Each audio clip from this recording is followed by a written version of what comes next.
Morning, kids. Got me some new reading glasses so I can see the screen for a change. It's not going to change how sloppy my videoing is, and until I get better equipment, that's just going to be a fact. It's November 16th, 17th, somewhere along in there. I think the 16th. It's getting fall in Texas.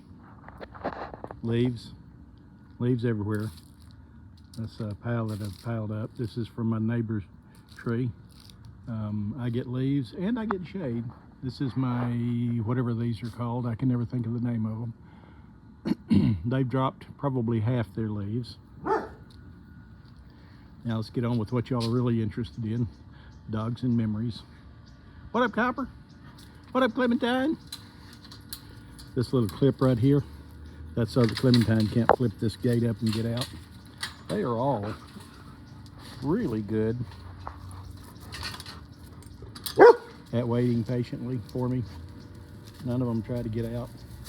Here's one of the issues with leaves. They get all over your pool. I don't have them on the bottom like I used to have.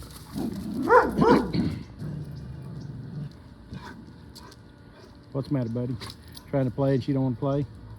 Here's my chair. Leaves, crap.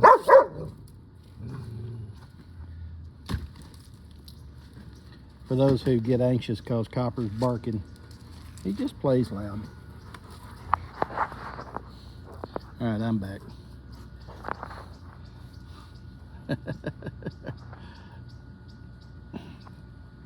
When I was about 5 years old, that's not right. When I was about 9 or 10 years old, I was spending the summer with my uncle, helping him with bull roundup. I think I told y'all the story about almost getting I forget the horse's name. Turned out from under me when we was doing bull roundup, and then just as quickly turned back under me. During that summer, I was down at the barn one day and I found this cricket. I was curious how long it'd take to drown a cricket. Okay, now they haven't been out all morning. Now they're all out here. I don't know what they're sniffing. I guess scents where they've marked one or the other. They're all sniffing something. Found a cricket, and I got curious how long it'd take to drown a cricket. So I held that cricket underwater in one of the horse troughs forever and a day, and the cricket lived. That kind of amazed me. You can't drown crickets or what? Now I understand that crickets, that insects take oxygen in some fashion through their shells. Blah, blah, blah. I'm not a biologist, so I don't know all that stuff. Later that day, my uncle's boss showed up at the ranch, and he'd brought a watermelon, and usually we'd leave the house. We'd by 7:30 in the morning, and by noon we'd come home for lunch, and then we'd go back out until 5 or 6 o'clock, and then come in for supper. On this particular day, boss brought a watermelon, so obviously Uncle Alf knew that he was coming, so we didn't go back out that afternoon. About 2 o'clock, here comes a car up the road. Our ranch roads weren't really made for cars, but this man drove his car up there anyway.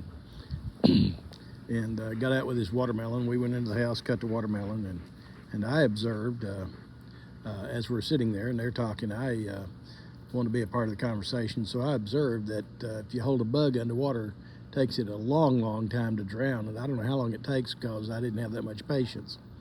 I was completely ignored, which was probably appropriate for adult conversation then.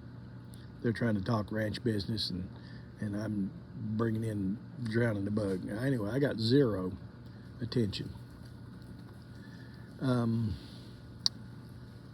Some years later, I realized that one of the things that I deal with is I don't feel heard sometimes. As y'all know from earlier episodes, my kids are not interested in my memories It is what it is. You guys make me feel heard. Thank you for being there for me. Give me a like, give me a share, give me a comment. What would you like to know? I've asked this about 1,000 times, and apparently nobody's listening, but let's see how it goes this time. What would you like to know? Political, whatever, I don't care. I can talk politics without getting angry. Let me know. Give me a like, a share, a comment, and we'll talk to y'all later. Have a good afternoon, kids.